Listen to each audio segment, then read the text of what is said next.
theyeshiva.net. So here, towards the end of the Maamer, the Balatanya comes back full circle to the opening of the Maamer. This Maamer of the Balatanya began on the pasuk Livyasan ze Yatzarta l'sachek boy. You've created the Livyasan to toy with it, and brought the Medrash Rabbi in Parshas Shmini, Parsha Yud Gimel, and the Medrash taught us, the sages taught us that the behemoths and the Livyasan, the wild oxen and the Leviathan whale, are going to constitute the kinigyon, the circus of the tzaddikim la'asad lava in the future when Mashiach comes. And the Medrash describes in detail that similar to the circuses of nowadays, that monarchs, dictators, leaders, tyrants, princes staged for theatrical purposes and theatrical entertainment and musings in their gladiators and circuses throughout the world, where animals would fight each other, battle each other, quarrel each other, and the competitiveness, perhaps the violence and the blood was music to their ears or music to their entertainment to their eyes. So the Medrash says that those who abstained from those kinigias, from those circuses, those who did not eat those animals or watch those or be entertained by those fights, they will have another kinigian, another type of circus. And this circus will be specifically between the Livyasan, the whale, the great titanic large fish, and the Shir Habar, which literally means the untamed, undomesticated, wild ox from the outside, bar, the one on the outside, not the one who is confined in the parameters of human confinements and discipline. And the behemoths, the wild oxen, will stab the Livyasan fish with their horns, with its horns, and tear it open, so the Livyasan would die. On the other hand, the Livyasan would do the same thing to the ox, where it would use its powerful, the edge of its fins and gore the ox, and it would die. And that would become the feast of the righteous people, la'asid lavei, says the Medrash in Shmini Yud Gimel, similar to what the Gemara says in Baba Basra, Ayin Daled, Ayin Hey, that the Suda of Livyasan and Shir Habar, the feast of the Livyasan and Shir Habar for the tzaddikim when Mashiach comes. The Medrash itself asks on itself, poses the question that this contradicts a Mishnah in Masechta Chulin, Hakol Sheichtin, or Bakol Sheichtin, or Bakol Sheichtin, or La'olam Sheichtin, Chutz, Mimagal Kotzir, etc. That even though there are few limitations for Shechita, there is the limitation of Shechita that you have to use only an instrument that slaughters the animal a specific way, and the fin would be disqualified, just like the sickle used for harvest would be disqualified because of its many sharp edges, which stabs the animal rather than has the draw of the smooth sword. Thus, how can a tzaddik, how can any Jew eat this ox that was not slaughtered halachically, even after Mashiach comes? Halacha is halacha, ha-Torah hazois loy ta'im uchlafes. The halachas, the laws of Torah will not be changed. And on this, the Medrash answers based on a pasuk in Yeshaya, that Torah me'iti teitzei, chidush Torah me'iti teitzei, Torah chadosha me'iti teitzei. There's going to be a new Torah, a new novel in Torah, a new novel insight in Torah that's going to allow them to eat this shchita, which, as the Mefarshim, most Mefarshim explain, that it's going to be a hiras shah, meaning a temporary, momentary instruction and dispensation that one can eat from this type of food, even though it was not slaughtered halachically, even though one could never violate Torah. But we know the principle that a Navi, a prophet, if it's a Ras Shah, it's an authentic prophet, a prophet whose authenticity has been established, gives a momentary or temporary instruction to violate Torah, unless it's Avodah Zarah, a love to Shmon, the Gemara and Sifri and Chazal, the Rambam and Ilchis Yesod Torah elaborates on this. There's a chiyuv to listen to him, similar to Eliyahu Hanavi, who offered the offerings outside of the Beis Hamikdash, Bahar HaKarmel. He offered an ox, he was makrivit, and he did the whole process outside of the Beis Hamikdash, which is obviously forbidden. If Eliyahu Hanavi would have permanently changed the halach, he would not allow to listen, he would not be permitted to listen to him. Since it was a temporary instruction, unique moment in history, there is that concept, as long as it's not about Avodah Zarah, and thus, this is how the Mefarshim explain. The Midrash doesn't say this, because the Midrash says, Torah Chadashim Iti Teitze, so V'zayin Anaya Torah, at least in this area, there's going to be a new Torah. The whole story from beginning to end is very strange, obviously.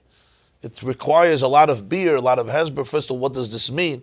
How can the reward for not participating in the gladiators and circuses during the long history of the Jewish people, whether it was in Rome or in Greece or other parts of the world where this was one of the highlights of entertainment of the aristocracy and the royalty, to watch these violent battles between people and between animals and between people and animals and slaves and animals. How can the reward for this be another kinigya, another circus? Something is missing here. Number two, if you take a fish out of water, it doesn't live. So you're going to put the Livyasan and the Sherabar in the circus, they're going to fight. Once you put the Livyasan already on dry land, it's gone. Or you take the ox and you put him into the sea, so he's gone. So the whole kinigya doesn't seem to make sense. See, you don't need a circus with them killing each other. Livyasan is already going to be dead outside of the water, unless it's not a fish. But the whole idea of the Livyasan is the amphibious creature who lives underwater. The third question is, Vasepis Livyasan and Sher Habarmi. It could be many other animals. In the circuses and gladiators, they used other animals. And then, what's this whole idea that there's going to be a new chiddush, that you could shecht it, that you can eat it even though it wasn't shechted in the normal way of shchita? Because dafke, this area, this circus needs a new chiddush, and this represents Mashiach's coming, chiddush Torah meiti teitze. The whole idea obviously needs a lot of explanation, and that's what this Maamer comes to explain. What is the deeper meaning of this medrash in Parshas Shmini, and what is the deeper meaning of this whole feast? Bechlal, what's this feast that the tzaddikim are looking for? It seems like because they abstained for thousands of years, God rewards them with a feast that they never had before, and they're going to eat and eat and eat and not stop eating of this delicious foods. And this is the ultimate reward of Mashiach for their avodah. Also, the whole thing requires explanation. I think they used to take Jewish slaves and put them in. Yeah. They would sometimes take Jewish slaves. It was one of the reasons that Chazal allowed and sometimes demanded Jews to go there. Caesarea was one of the... You could still go there. You could see the aqueducts, yeah. The Colosseums that they built with the bleachers, the theaters, amphitheaters, where they would sit. And Chazal wanted Jews to go even on Shabbos, because very often, based on the cheering of the crowd, they would decide to let the slave live or have the slave die. So it was really an issue of saving lives. So they wanted Jews to go there and cheer for the slaves, because often they wanted to hear the feedback of the audience. It was a very cruel. It was a cruel spectacle. So they wanted the Jews to go there. Yeah. So the Gemara says in Megillah that Yerushalayim and Caesarea spiritually can't coexist. If this one exists, this one doesn't exist, because it represented two diametrically opposed perspectives on life. Yeah, you could see it. You ever went to Caesarea? Yeah. So what was the point of the explanation? The point of the explanation here is that this medrash really represents a very profound idea, a profound spiritual idea, and that is that there are two types of souls who serve Hashem with sincerity and serve Hashem with dedication and commitment throughout all of history. And one category of souls are called the Livyasans, and another category of souls are called the Sher Habars. So we're not only dealing with two physical creatures in terms of animals and fish, they're representative of two types of souls. The difference between the two, as he puts it, the Livyasan souls, the example of those souls, he says, like Reb Shimon Bar Yochai when he was in the cave, It's like the others before Matan Torah. It was like Moshe Rabbeinu, who's given the name Moshe because he was submerged in water and taken out of water. Like the Arizal and Chavei the Arizal, he gives an example, at least part of his avodah. And what's the definition of these souls is? Like the Livyasan. The Livyasan is submerged in water, it's a fish. The definition of fish is that they must remain in water and that's the source of their life. And you don't even see the fish are invisible. This is known as Alma de Iskasya, souls who live in a concealed world. Similar to fish, they are completely submerged in their source of life to the point that they have no visibility outside of their source of life. And if they would walk on top of the water, they wouldn't survive. Even if they were connected to the water, they have to be inside the water. They're always in the mikveh. Submerged inside the water must cover them up. What does this represent spiritually?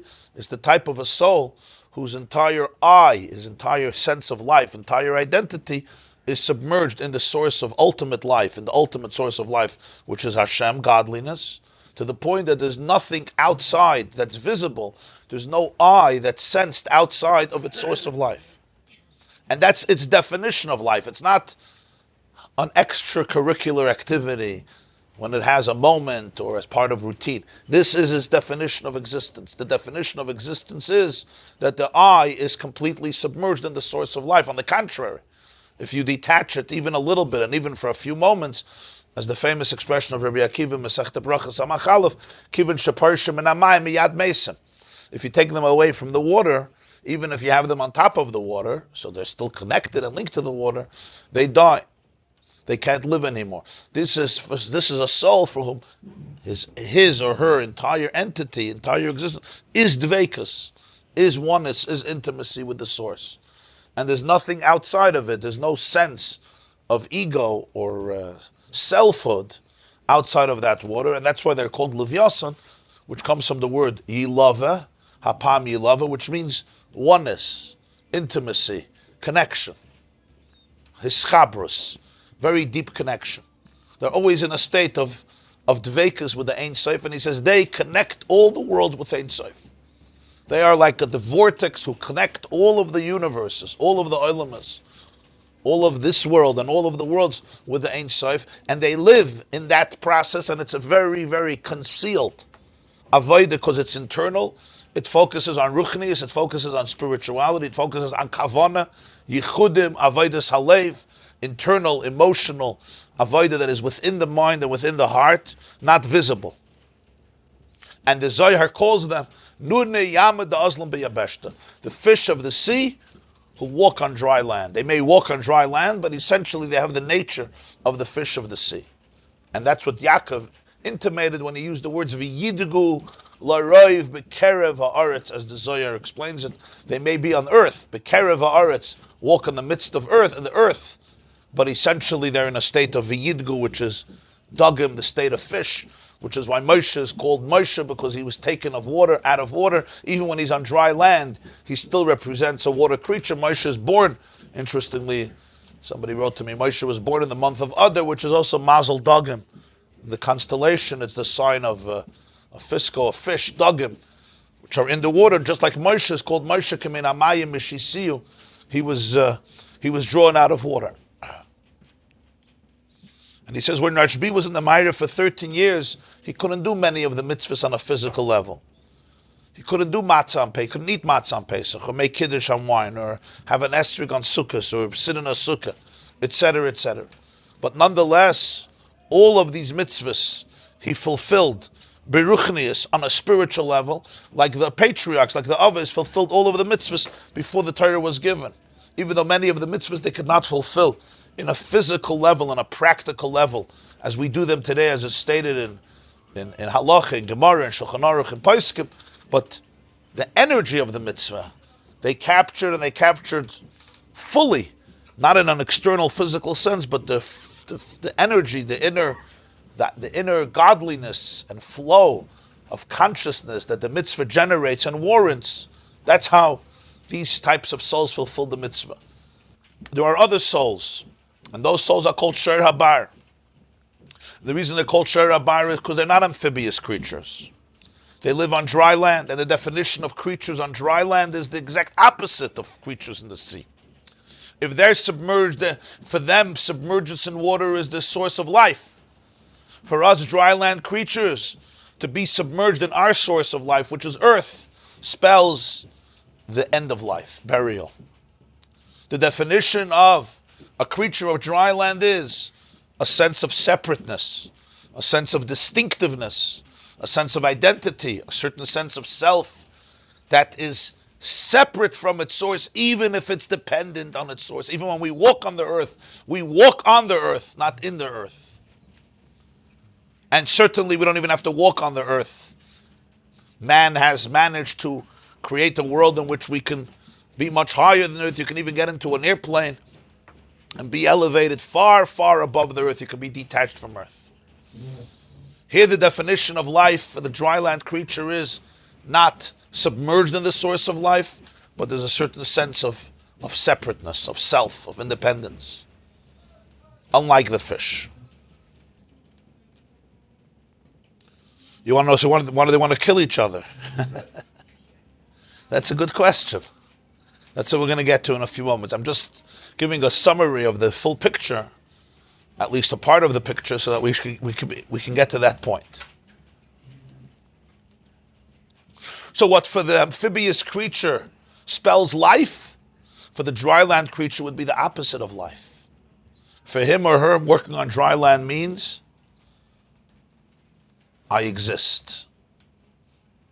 And that's why there's another component here which comes together with the first component, which is also fascinating. When you look at the water, there's oneness.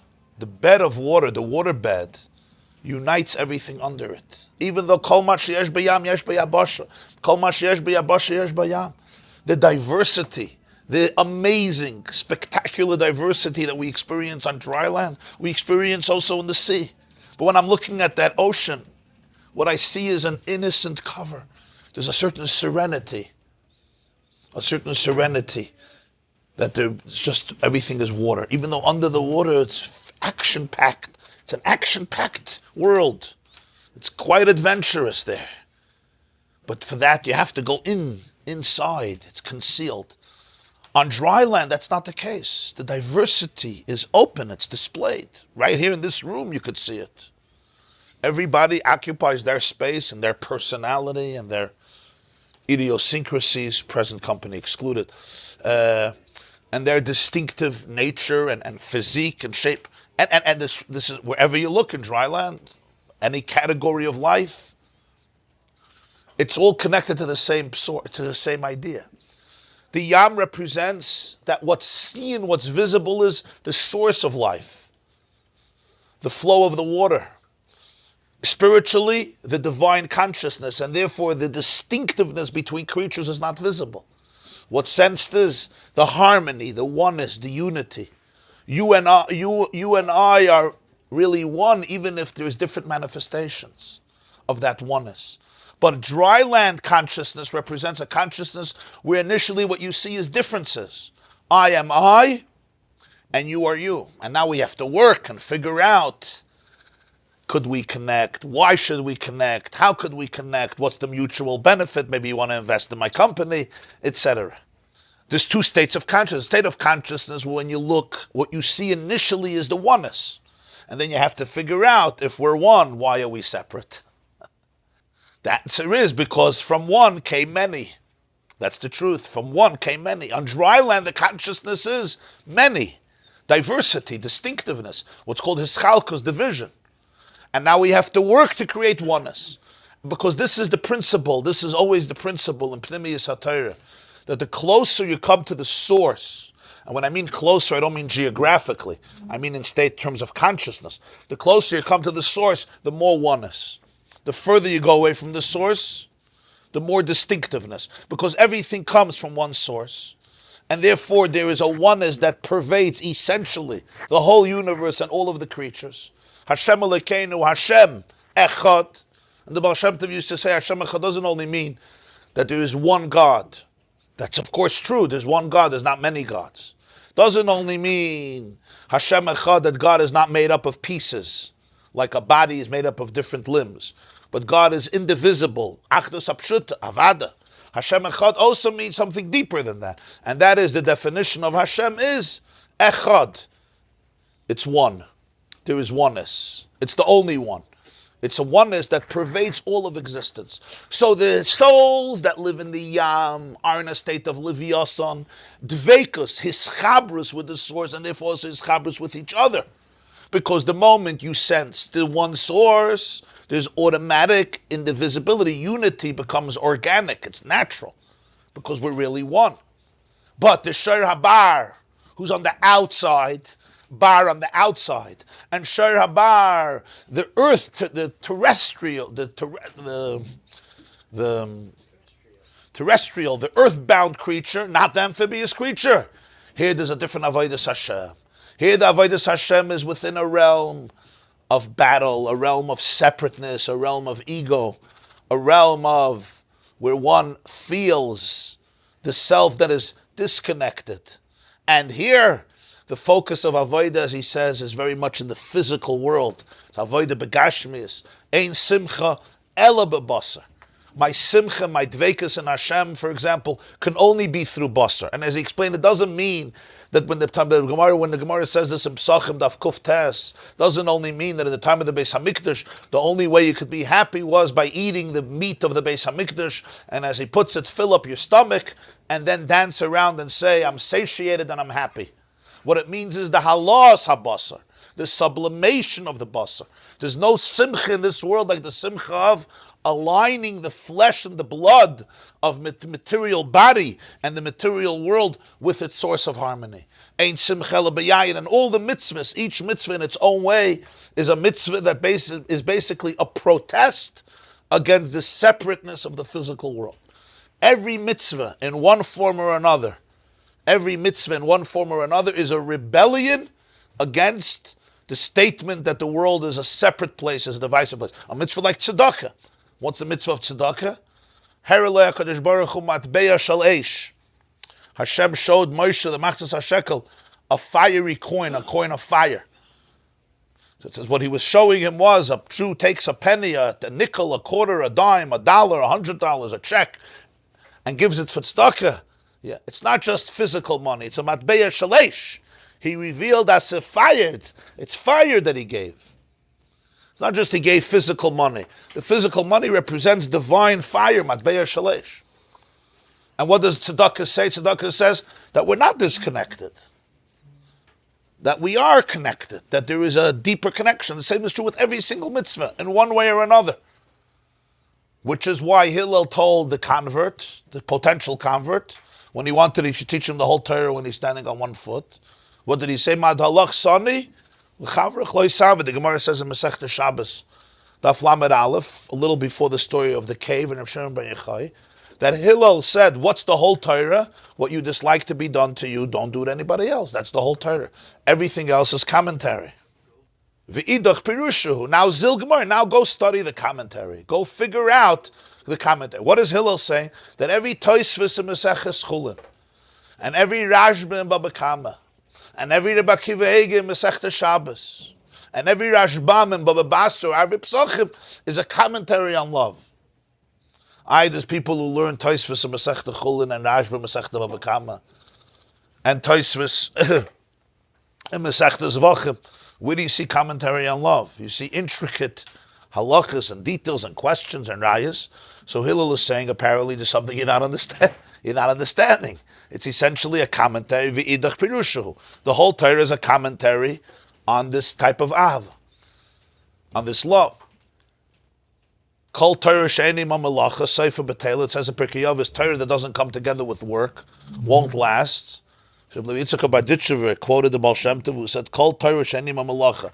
Every Torah that doesn't come with the malach of Avos Yisrael, jeder shtickle Torah was bringnish to Avos Yisrael, seifa b'teila. There's something missing in the Torah.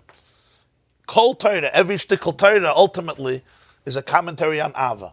Because every single shtickle Torah and every single mitzvah, whatever form manifestation it takes on, is ultimately part of protesting and rebelling against the fact that there is true separateness.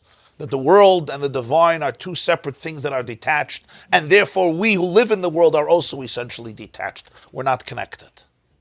The consciousness of the Livyasan is not easily attained by the Shor Habar. It's a different Avodah. There's an Avodah that focuses on the material world, deals with the material world, must refine it, must deal with it, must confront it, subdue it, transform it, sublimate it, and that's where the Simcha comes from. Ein Simcha ela bebasar. The only simcha is by confronting and elevating the basar. And that's why he said their movements are also different movements. The movement of the Livyasan is very subtle. It's very silent. Just like you don't see it. And the fish moves with such speed from one end of the world to the other end of the world. Mit ein shup, with one swoop. With one swoop it lifts its snapirim, its fins, which are its wings. And it... with such alacrity and with such swiftness, subtle swiftness. But it's not visible because it's not a hot-blooded creature. You don't see the intensity on a fish. What you see is cold-bloodedness, a certain sense of serenity. These souls too, because everything is so internal. It can't never be manipulated because it's not on the outside. It doesn't lend itself to photographs. You could take pictures from external things. It's very hard to take pictures. You can't take a picture of pnimius, of inside. It doesn't lend itself to any type of manipulation because it's not on a visible display. And therefore the movement is also very, very swift. Huge sweeps, and huge spans of territory that are very, very... From one space to another space to a high space, the movement is so internal and so subtle, so it happens so fast. And he says... it's really, he says, you can't explain in words how this works and what it is to describe really what such a soul looks like, what it operates on. Very hard to verbally, he says, what's his lashon? Efsher levaya davar zeh b'dibur eicho mahu. And then you have the Shor Habar. Here movement is much different. There's a lot of passion. There has to be passion because there's resistance. There's a lot of ritichus adamim. There's a certain sense of hislavus, of the passion that we call hot-bloodedness, a fire, a passion, just like a Shor Habar versus a Livyasan. You look at a fish, there's like a certain calmness. You look at a shor, especially a Shor Habar, who's wild, you see a lot going on. You see a lot. Okay, they live in a different consciousness, live in a different place. After this whole explanation, and we discussed here one angle of it, because there were quite a few details, we now come back to the conclusion to understand Divrei Chazal v'chidoisam. What did the Chazal mean when they spoke not infrequently about the Groise Suda, the big feast of the Livyasan and Shor Habar that await all of us b'mheira b'yameinu. So let's now continue weiter. We're holding page 36 or Yud Ches, column 3, almost on the bottom. Yeah. The line starts, Eish v'hislavos. Eish v'hislavos, I don't know, like 1, 2, 3, 4, 5, 6, 7, 8. Around 11 lines from the bottom, Eish v'hislavos. So you have the Shor Habar who serves Hashem with a fire, with a passion, and that's why it's called bar. Bar doesn't only mean the ox is on the outside, it's untamed, it's wild. Bar also comes from the word bar levav. It's refined. It's a shor that is refined. It's an oiz ge'edel to shor. It's an ox that is mevurer. Miloshen neki chapayim uvar levav. A levav that's bar, that's purified. It's a pure heart, not just a regular shor. We're not talking about ein simcha lebasar, a fresh game. We're talking about yismechu v'chakol yisol mekatche shmecha, a refined shor. You don't have it? Page 36, on top it says Shmini. The first column, around 10 lines from the bottom. The line starts, Eish v'hislavos. Ela sha'afal pekein milse zutrisi legabi hiluch hanifla shel hatzadikim hanekroim Livyasan. Nonetheless, despite its tremendous quality, it's small relative to the growth, to the movement of the souls of the tzaddikim called Livyasan, which he calls hiluch nifla. A wondrous movement, because here the whole aliyah, the sublimation and relationship to Hashem is created from a davar gashmi, from the material matter and something finite. Where the movement of the souls of Livyasan shebetisa achas, with one flight, with one shup, as he said before in Yiddish, one swoop, bekridis, with a sense of coldness, ubenachas, and serenity. Magiyim l'mayla, they can reach with one flight, very, very high, and this is constant. So one can understand how high they reach, which is infinitely greater and loftier and more sublime than the growth of the Shor Habar. The Shor Habar is dealing with the Gashmi, so therefore the growth is ultimately great, but it's coming from finite reality, where the Livyasan lives in a world of infinity. He lives in a world of spiritual consciousness, which is not obstructed and he doesn't get encumbered. Doesn't get encumbered by the barriers and the constraints and the finiteness and the limits of the Olam Hagashmi. Just like you can't compare the Livyasan and the Shor Habar. He calls here the word Tisa, flight. Even though in 1811, this Maamer was said, Tov Kuf Ayin Aleph, 1811, is exactly 1 century before the Wright brothers gave the world the concept of flight, of Tisa. Huh? They learned Likutei Torah, yeah. We learned a Maamer in Torah Vayeshev. So he says, what's a chalam? A chalam is that you dream things that are not reality. He says, L'mashal, Sfina ha'perachas ba'avir. You dream about a fish, a boat that flies. Yeah. So there's an interesting thing you could see, and it's often a good lesson in life, you know. The tzaddik that's Livyasan is also, it's constant in that way? Oh, so that's a good question. I don't think, when we speak about categories of tzaddikim, we don't necessarily mean that there's a demarcation in the sand, and you're on this side, and you're on this side, and you never meet. Sometimes the same person. Sometimes there's an avodah here, there's an avodah there. Sometimes the same day, sometimes the same week, sometimes there's a chapter in life, or sometimes you go through a chapter in life. It could be a different era in history, a different milieu, a different month, a different day, a different week, a different hour, maybe a different minute. Different flight, yeah. Different flight or different walk. Yeah. So a person is driving in their car, and very often you get stuck in traffic.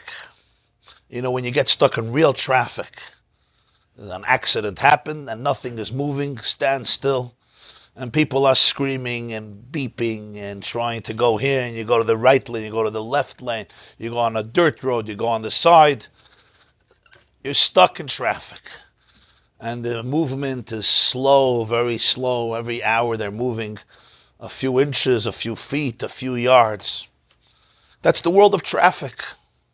That's the world of the highway. And then somebody gets into a plane. They get into a plane, and you take off, right? And you could look down, and you could see all the traffic. At least in the beginning of the flight, you look down. But the plane is completely unencumbered by that traffic. It's a different type of movement. You're never 30,000 feet above the Pacific Ocean, above the Atlantic Ocean, and the pilot says, whoa, a lot of traffic up here in the sky. Oh my God, we have to stay here for... When the plane wants to come down back, say, oh, a lot of traffic, we have to circle LaGuardia Airport for an hour. That happens, because you want to come back down. When you're up there, it's a different mahalach. It's a completely... Yeah, you mean till we settle. So spiritually also, there's two dimensions in life. The Shor Habar lives on the highway. He lives on earth. So there's a lot of hislavus, a lot of beeping, sometimes a lot of intensity. And it's a movement, it's a gewaldike avodah. But you're dealing with the gvul, you're dealing with the gashmi. So even the aliyah, even the halah to the divine is within the realms of the physical. The avodah of the Livyasan, like he says, with the wings, it's atisa. Whether it's underwater or the concept of atisa, there's no traffic. So therefore the movement, the speed is a different speed.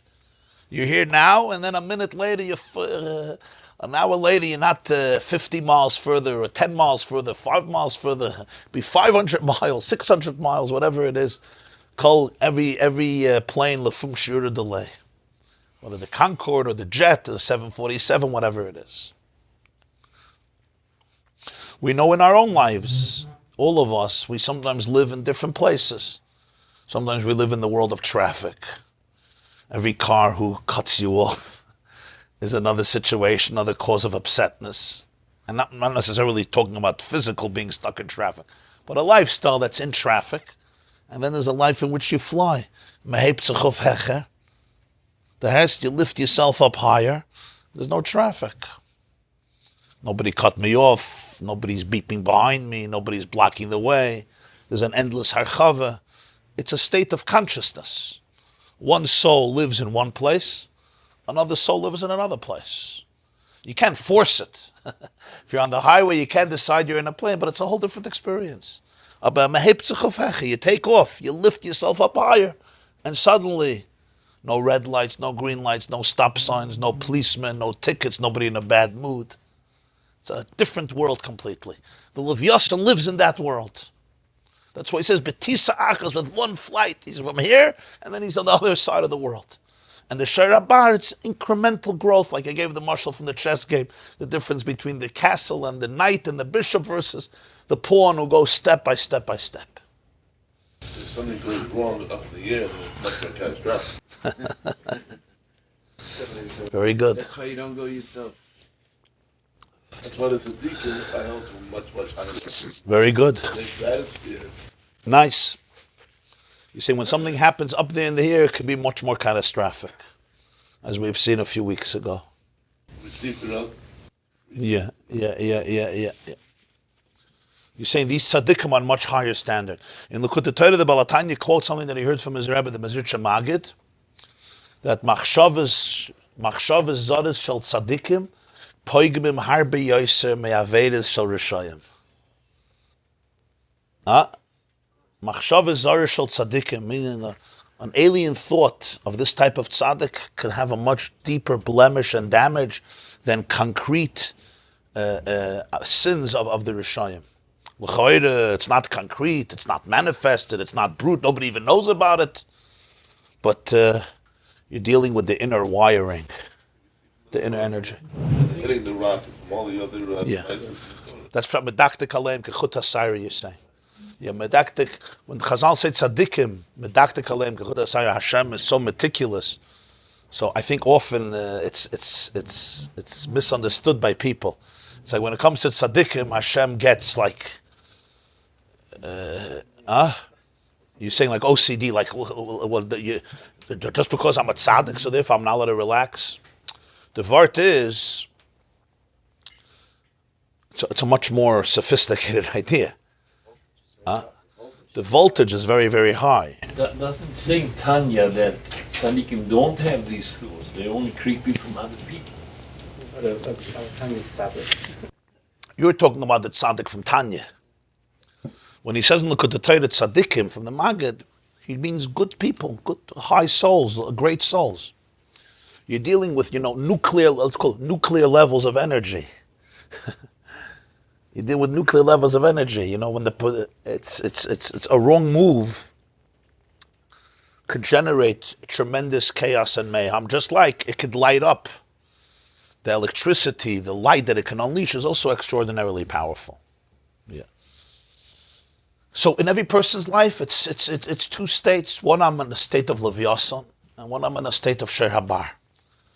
According to all of this, we can now come and appreciate a little bit of the depth of what the Chazal meant when they spoke about this circus, this amphitheater and gladiator, where these two great beasts, the great beast and the great whale, are going to come to an epic showdown. What's this epic showdown that we are supposed to look forward to with all the nigunim about was geht men essen by the Sudale, the Livyasan, the Sher Habar, etc. What is this epic showdown? So he continues, he says, V'lachein, you see, the line starts, Maila, V'lachein ha-Livyasan yishchot as Sher Habar. That's the meaning that the Livyasan is going to shecht, is going to kill, going to stab with the fins. Yishchot here doesn't mean a kosher shchita. It means slaughter, literally kill. The Sher Habar. What's pshat? Pirush. Sheyala oisoi. The Livyasan will sublimate the Shor Habar al-yidei hatisa shaloi, through its own flight. B'zel b'sanpirov. And that's why they say it's going to be with the fins. How the Livyasan is going to kill him?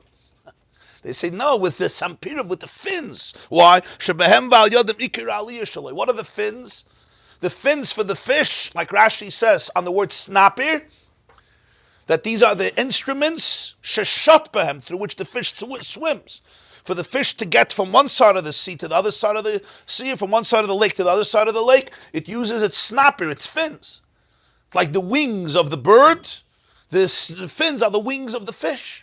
So the aliyah of the Livyasan is represented through which aspect of it? Its fins, which allow its tisats, that is going to be the instrument of the shchita, which means it's going to be maila.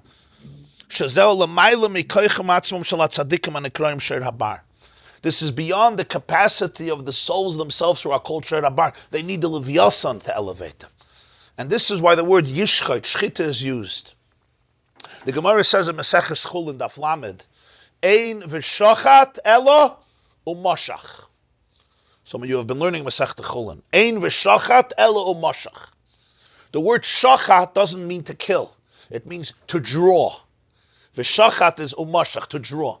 Halachically, that means that I can't take the knife and stab the animal, and that would disqualify it. It's not kosher. It's an aveil. It's not a shchut.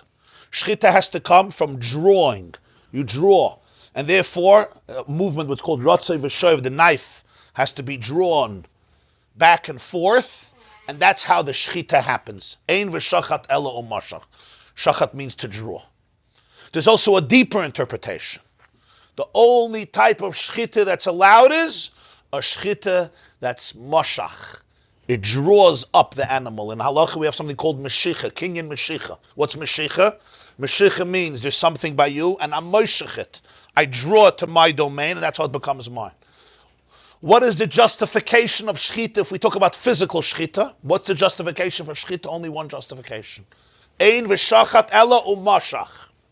U'mashach means that I'm a human being, and the meat is going to be elevated to the human domain, which is why we spoke many times, consciousness during eating is paramount. Because if I am myself in the state of an animal, so what gives me the right to kill another animal? Just for my sake? I should become a vegan? Ein v'shachat, the only justification for shchita in Judaism is umashach. You're moshech, you're milet, you elevate it. What does it mean you elevate it? You elevate it is that when the person eats it, it now ceases to be something in the realm of the animal, and it becomes part of the mina medaber, part of the human species, who's now linked to his source, which is the divine, so the whole world goes back to its source. That's what real shchita means. So shchita is meshicha. Ein v'shachat alo mashach. So the Balatanya teaches what Pshad the Livyasan is going to shech the Shor Habar. The fins of the Livyasan represent its mechanism, its instrument, for its infinite aliyah, for its infinite. It's going to elevate. It's going to elevate all those souls who dealt with the Avodas Hashem on a Shor Habar level. The wild ox in the earthland, in the terrain of the earth. Refining the shor, elevate them to a place where the tzaddikim of shor by themselves can't elevate themselves. Because they're stuck in traffic. Through the sanpirim, it's going to be a shchita, it's going to elevate them to the state of the Livyasan. But that's not all. Ach be'emes, gam Shor Habar yalas ha-Livyasan. The Shor Habar is also going to shecht. What does he say? Shor Habar with its horns is going to shecht the Livyasan. What does that mean? It's not one way. Shor Habar is going to elevate the Livyasan. Why? Because even though we explained the greatness of the Livyasan, there's one aspect in which the work of the Shor Habar soul is much higher than the Livyasan. Even though their entire life focuses on avodah within the material reality, but this is how it's supposed to be according to Torah. According to Torah, the person lives on earth and deals with earthiness all day. For example, back to the mitzvah that we've been using as an example, v'samachta b'chagecha. Yes, there is a simcha that's experienced in an internal way. But ve'ed simcha ela b'basa v'yayin. As the Gemara says, the only way we achieve simcha, we need to use the basar. We need to use the yayin, the flesh and the wine. Chuli. Chuli means in so many other examples. So when the Shir Abar is doing the Avodah in Gashmis, this is the blueprint of Torah, of how a Jew serves God. Umitzatzeh yalahu oisai. And therefore, the Shir Habar is also going to shech the Livyasan, meaning is going to elevate the Livyasan to a much higher state. Why is this so important? He says, V'zeh yara kadosh baruch hu la'asid lo ve'letzadikim. This is the meaning of the circus. The meaning of the circus here, it's representing a truth. That when Mashiach comes, the Rebbeinu Shalom is going to show the Jewish people klolus avaydasam b'hayalma, an understanding of their whole avodah, the general avodah, the whole story of history, their whole avodah in this world. Sheshneim ke'echa toivim. There's no such a thing. The Livyasan, that's where it is. The Shir Abar, that's where. Shneim ke'echa toivim. Both of them as one are perfect. B'ha hayadif or b'ha hayadif. In one realm, this is greater, and in one realm, this is greater. There's no such a thing. A person looks at somebody else and says, why can't I be you? That conception is based on an erroneous misconception. There's a certain model in which Avodas Hashem happens. There's no model. Wherever you are, in whatever state you are, there's the way you connect to truth. Sometimes a person is shaykh to the world of Livyasan. Sometimes a person is shaykh to the world of Shir Abar. But I wish I could be like him. I wish I could be like me yesterday. What do you mean you wish you could be like me yesterday? God doesn't want you to be like you yesterday. If he would have wanted you to be like you yesterday, so then he would have left you yesterday.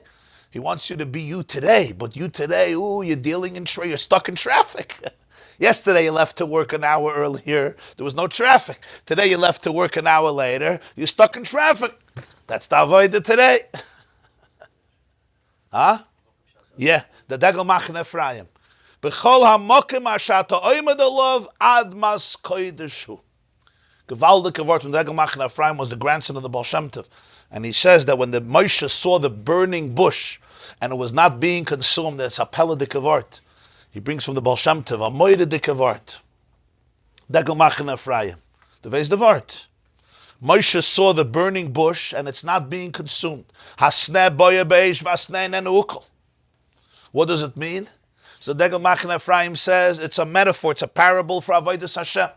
You get up to daven and you try to ignite a fire and there's a passion.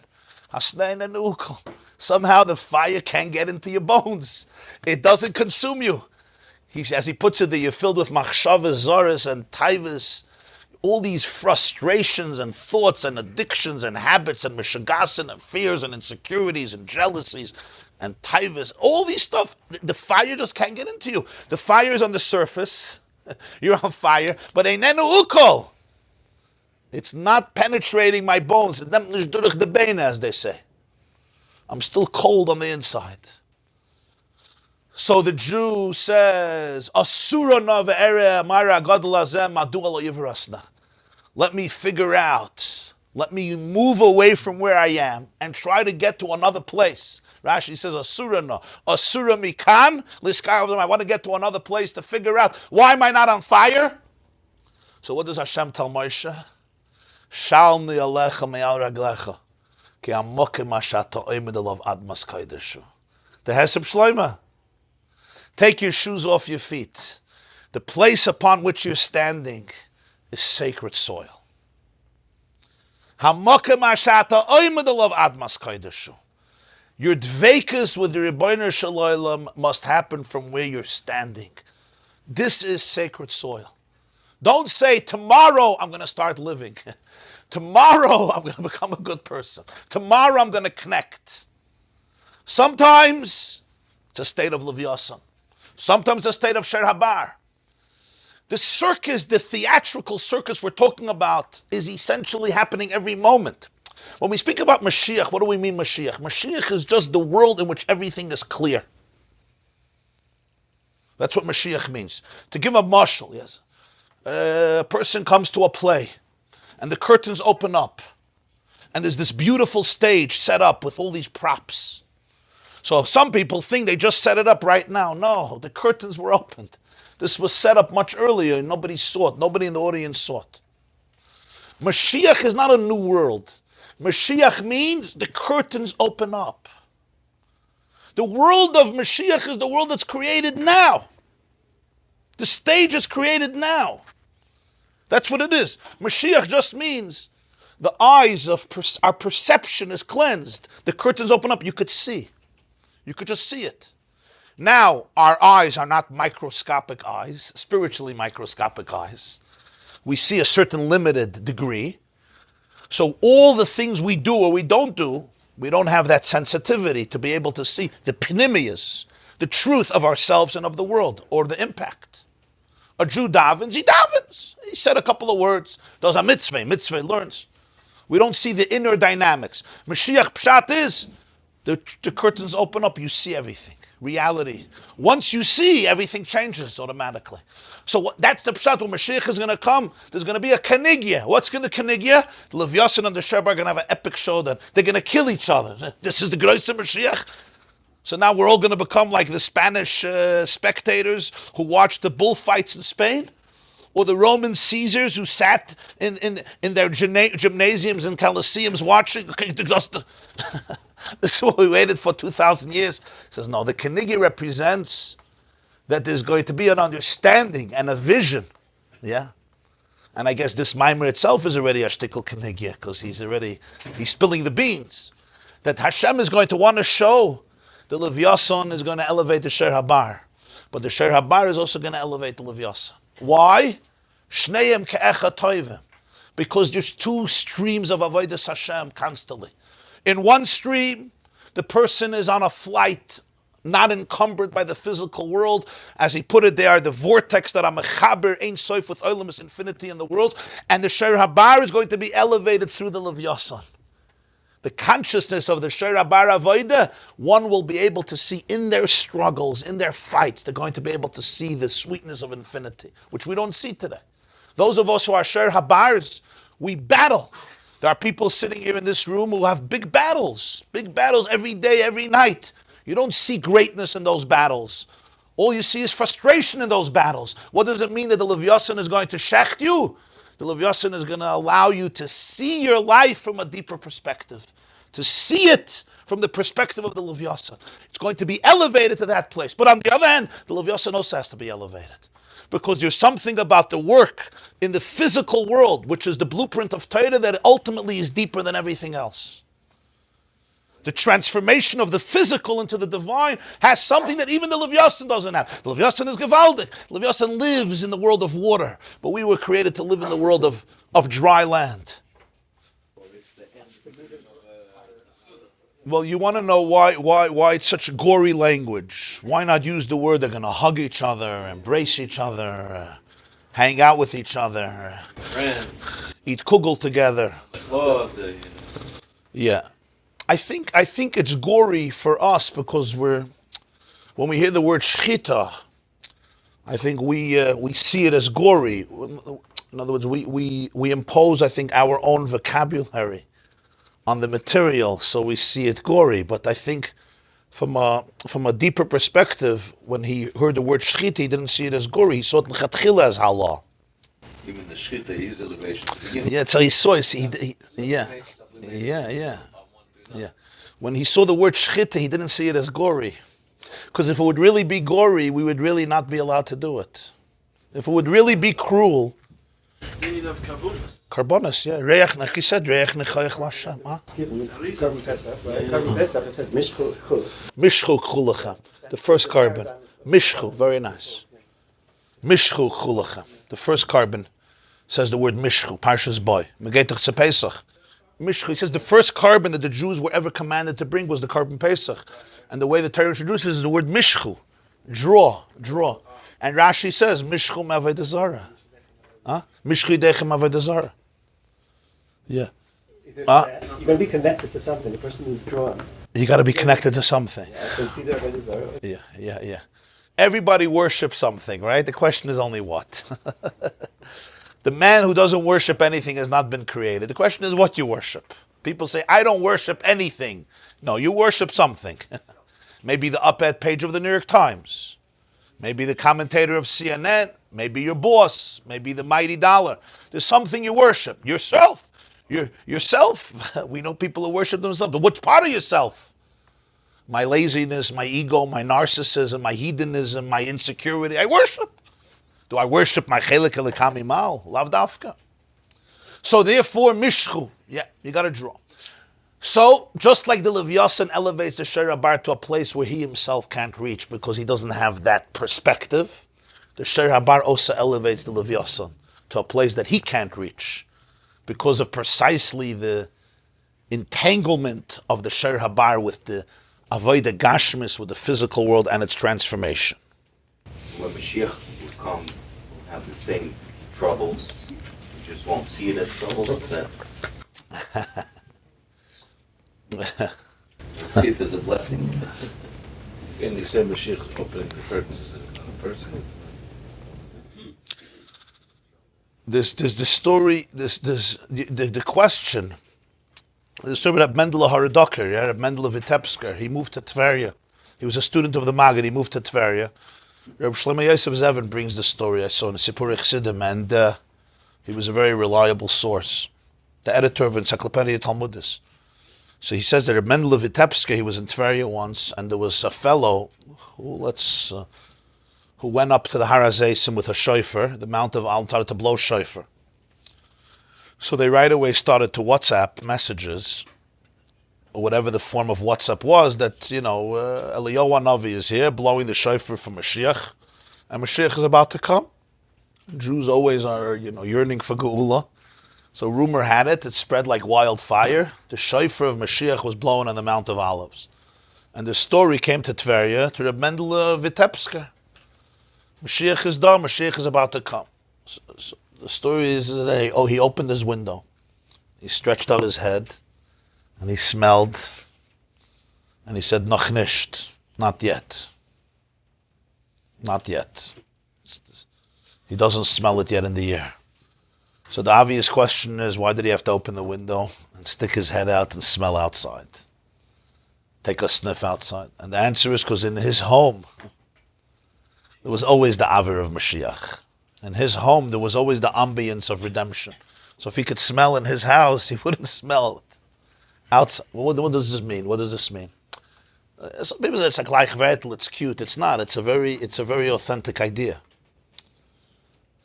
Mashiach is a state of the whole world, but first and foremost, it's a state of consciousness that will pervade the whole world. Reb Mendele Vitebsker lived in that state of consciousness. He lived in a state of Geula. There was taka the state of Geula. Not that his physical circumstances were different. They were not. And that's ultimately also part of Mashiach. The physical circumstances are different. But the consciousness was one of Geula. So therefore he looked at all the circumstances differently. So there's a very profound truth to that. So the person could be in the Shir Habar, but completely connected to the Livyasan consciousness. Because what the Kenigir shows is that Shneim Ke'echa Tov, not just both are good, both are together. It's really just different manifestations of Avodas Hashem. Where you're standing is Admas Kodesh. You're looking at your state as you're in the worst state of unholiness. Why is my stand not burning? Who told you it's not holy? Admas Kodesh. Who says it's not holy? You're looking at it from a perspective of very limited, narrow perspective, and therefore it's not holy. I have to figure out how could the snap burn. Maybe this is exactly where you're supposed to connect. Otador, right here, right now. Where you're standing right now, Admas Kodesh. And that's the Gewaldike Meile of the Shir Habar that the Livyasan doesn't have. That the ultimate kavan of transforming the earth, the Eretz, not the Yam, the Eretz, that happens only through the Shir Habar soul. So he finishes, he says, V'hinei ha-Livyasan yishchet the Shir Habar b'san pirov. Oh, now we'll understand the ganze Maisa. The Livyasan is going to shecht him with its fins. Even though today, if you take a fin and you shecht the ox, This shchita is peguma. It's blemished. It's completely blemished. Machmas hahefsek. Because it's not a smooth blade. It's rather like teeth. It's like a sickle. It has different edges. And it creates a partition. And that's not shchita. But in this spectacle, in this meal of the Livyasan, it has to be this way. Why? What does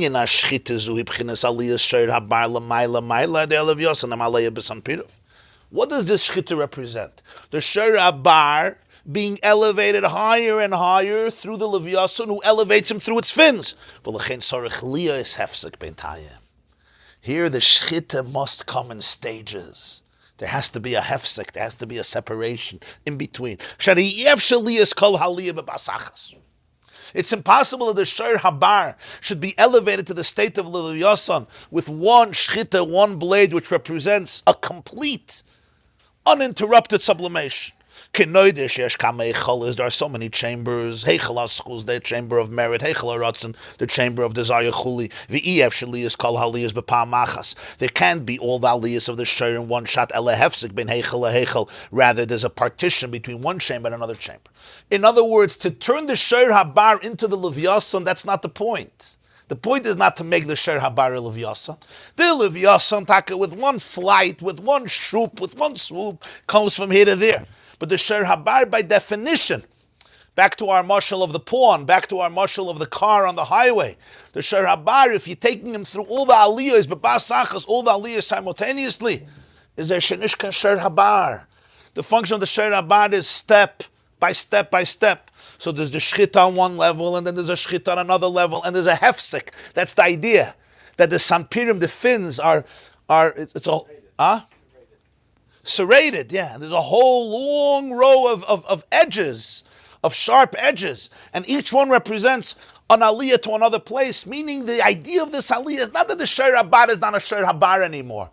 Then you're just delegitimizing it. The point is that wherever you are, you see the perspective of the Livyasan. Wherever you are in that struggle, you see it from the infinite vantage point of the Livyasan. You see the connection here with the pure source of infinity, and therefore the two worlds are linked. But how are they linked? They're linked by each one maintaining the integrity of its quality, of its character. And therefore the shchita by definition has to be with a hefsek. Because in this shchita, it has to be this way. And that's why Hashem is going to allow this begima, this blemish in the shchita, to become mutter in this aliyah. Because what's being represented here is the aliyah never happens in one shot. People get frustrated. I'm here today and tomorrow I want to be in heaven. No. The whole avoid of the Shor Habar is you work through every aspect. It's a slow and painful death. It's a slow, I wouldn't call it a slow and painful death. Let's call it an aliyah that's integrated within every facet of your character. The whole idea of shchita is it's painless. It's like That's the idea of shchita. Regular shchita is painless. Here we're talking about what the shchita represents spiritually. What does it represent spiritually, right?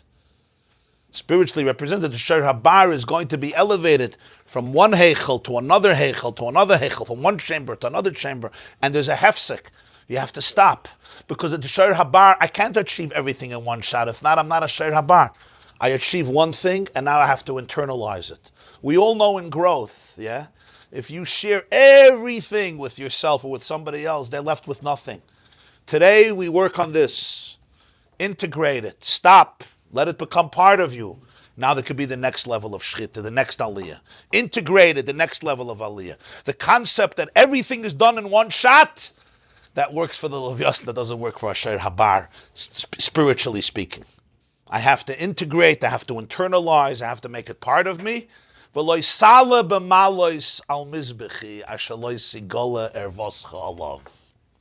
rest, the Livyasan doesn't have to go up to the mizbeach. He didn't bring fish on the mizbeach because the dog doesn't have to be sublimated. But the shor was brought up to the mizbeach. Lo yisala b'malos al mizbechi. Asher lo yisigol ervos chalav. Maloi steps are steep. They can be steep. You go one step, a keves, a ramp, is slow increments, right? It's a slope, and you go up slowly. It's not like steps, like a ladder, which is much steeper.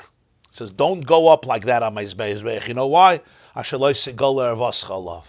Your nakedness may be revealed. What does this mean? On one level, it means their pants go up a little bit because they wore the mechnasayim were short.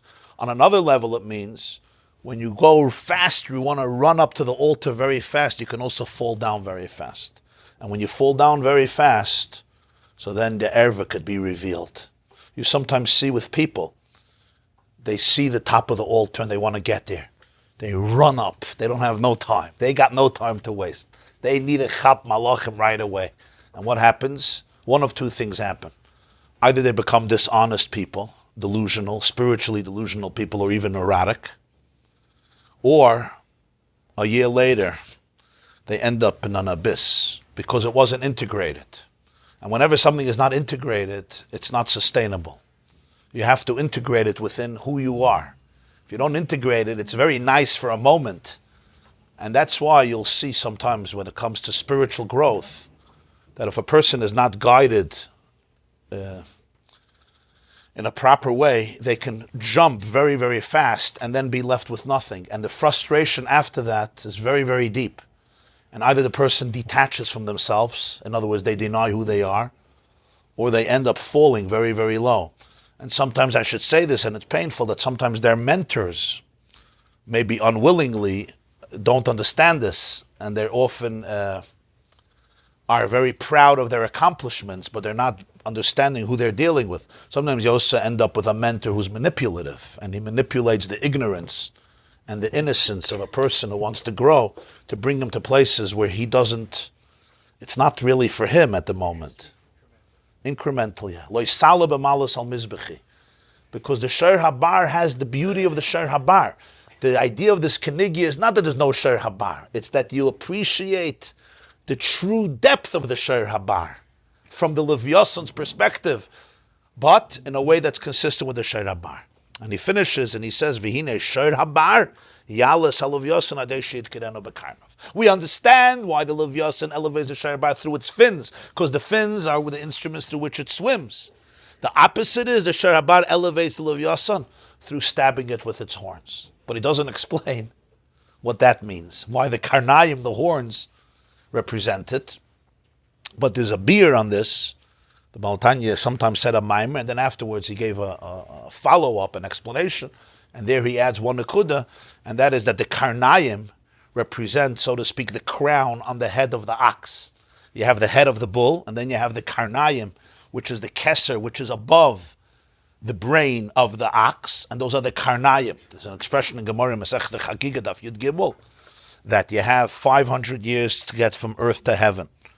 And then to get through the thickness of heaven is another 500 years. And then to get from heaven to heaven is another 500 years. And then the thickness of every heaven is 500 years. And you got to go 7 heavens. And then on top of the 7 heavens, you have the Chayis HaKodesh, the holy animals, the Malachim. So he says that the souls of the angels, Ragle HaChayis Keneget Kula, just to touch the legs of the angels is greater than the whole space from earth to heaven and all the 7th heaven, which each one was 500 years. And then when you get to the ankles, Karsule Achayis is Keneget Kulon, is above everything else. And then when you get to the Shoike, the thighs, it's Keneget Kulon. And so he goes more and more, and then he goes Karne Hachayis. The horns of the Chayis is Keneget Kulon. So that's like the Keser, the crown above the Chayis, which is higher than the head. So he says the Karnayim, the horns of the Chayis, represents what's called Olam Hatoyu, the world of intense chaos that we spoke about many times, that is even higher than the Livyasan, which represents Chachma, Koyach Ma, Dveikus from the world of Tikkun, because the true mile of the Sher Habar over the Livyasan are represented in its Karnayim. What's the Karnayim? The Karnayim of the ox are the part that gores, its intensity, its strength, its power, its undomesticated, wild aspect that the Livyasan doesn't have. That's the Karnayim. On one level, it's much lower than the Livyasan. On another level, those Karnayim, that intensity, which often falls down much lower because it becomes an ox, when it's sublimated, becomes something that elevates even the Livyasan to a much higher space than where it is. And that's why the Livyasan is going to be elevated by the Sher Habar as well. related to what we said last time, related to this. I was thinking that after the Adar that says Yain Shech Alter, we think of it as an admonition to them because they were Suya Yayin Nichnasu Lemikdash. they saw people observed them in such levels of ecstasy, and they felt that I'm not shy after that. Let me take some kind of substance to bring me to that ecstasy. So it said no. Yain Shech Alter. That's not a way to. We were still talking about the that it was not. It wasn't that they were afraid. It was to the Haman. That don't think that you can feel bad that you're not seeing the most ecstasy that they therefore you'll take some. Right. Yayin v'sheicher al tisht. You were saying amphibious. I think you meant aquatic. Aquatic. You mean because amphibious is both aquatic creatures that are only in water. That's a good correction. You heard? Amphibious is they go both dry land and water. It's really good for that's our goal. You're saying the goal is to be aquatic. We should all try to make Aquatic. a house and deal so we can go on house. It also goes up on. Aquatic. Right. They ultimately have to come together. So amphibious would be correct, but aquatic means that they're in water. They become amphibious at the time of the Mashiach. The aquatic become amphibious, and the The Babchen Rebbe going to see us besides the oil in his house in Shul. never know. 50 Jahre, 60 Jahre, so gesetzt da. Never.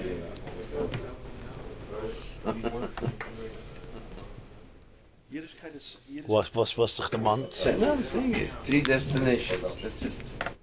All the years. 50 years, yeah. Aber geführt die Welt. Shul, his house, and the oil of his father-in-law. It seems you don't see nothing else. Never went anywhere. Didn't leave New York. Didn't leave Brooklyn. He was working on a Ruchnius level, obviously. Yiddishkeit is set up. Pella. Maamer didn't. No. Yiddishkeit is set up. We work during the day. In Gashmias. Then we have certain times when we're supposed to go daven and get into the water. The Yeah. Ruchnius and Yeah. Wo weiter schon gehen? Bien ist sehr kompliziert zu lernen. Müsste gucken, was sonst. הביור היה נועד לבאר לחבר'ה, לתלמידים, איך הוא הגיע לכך מספרות הקבלה. זה כל הביורים הוא רצה להגיד איך שהוא מצא את זה. כלומר, הוא הולך ליסודות של הרעיונות בתורת הקבלה, איך הוא פיתח אותם. זה שייך לאלה שהם בקיאים גדולים בספרות הקבלה, כי הוא מראה את המקור של הדברים, איך שהוא תפתח את זה. כיוון שדרכי בקודש היה לא רק ללמד, אלא גם למסור הכל, לא רק להגיד סודות, אלא גם להגיד איך שהוא הגיע לסודות. Ingredients, yes? לכן הוא הקפיד על זה. הוא נותן אימון בבני אדם, הוא מגלה הכל, verstehst du? Das ist die, was ihm gehalten verkehrt. Auf keiner sagen dem Eilam. Was? Ja, ein halber Wort. Hat geschossen, hat gegeben. This class is brought to you by theyeshiva.net. Please help us continue the classes. Make even a small contribution at www.theyeshiva.net/donate.